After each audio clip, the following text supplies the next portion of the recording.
రవాణా శాఖలో అవినీతికి బ్రేక్ పడేది ఎప్పుడో.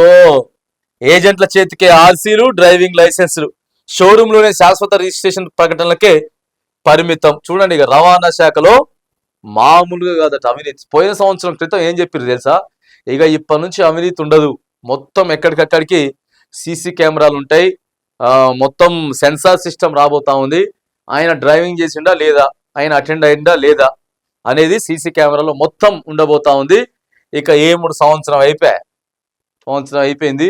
దళారులది, ఏజెంట్లది ఎట్లుంటుంది అంటే ప్రతి దానికో రేటు ఉంటుంది. రిజిస్ట్రేషన్ కో రేటు ఉంటుంది, లైసెన్స్ కో రేటు ఉంటుంది, 2 వీలర్ కో రేటు ఉంటుంది, 4 వీలర్ కో రేటు ఉంటుంది, రకరకాలుగా ఉంటాయి. ఏదేమైనా కానీ రవాణా శాఖ తీరు మారలేదు. పారదర్శక విధానాల కోసం నిర్ణయాలు జరిగినా అవి అమల్లోకి రావలేదని చెప్పి ఈనాడు మొదటి పేజీలో మనకు కనబడతా ఉంది. ఈనాడు మొదటి పేజీలో మనం వార్త అయితే చూస్తా ఉన్నాం. ఏదేమైనా కానీ రవాణా శాఖలో జరుగుతున్నటువంటి ఆ దందా ఏదైతే ఉందో ఆ దందాన్ని ఖచ్చితంగా రూపుమాపాలే. ఏజెంట్లు అక్కడ రాజ్యం వెళ్తా ఉన్నారు. ఏజెంట్లు రాజ్యం వెళ్తున్నటువంటి నేపథ్యంలో మరి ఖచ్చితంగా ఇక్కడ బ్రేక్ వేయాలి రవాణా శాఖలో జరుగుతున్న అవినీతికి అని చెప్పి ఈనాడులో మనకు ఒక వార్త కనబడతా ఉంది.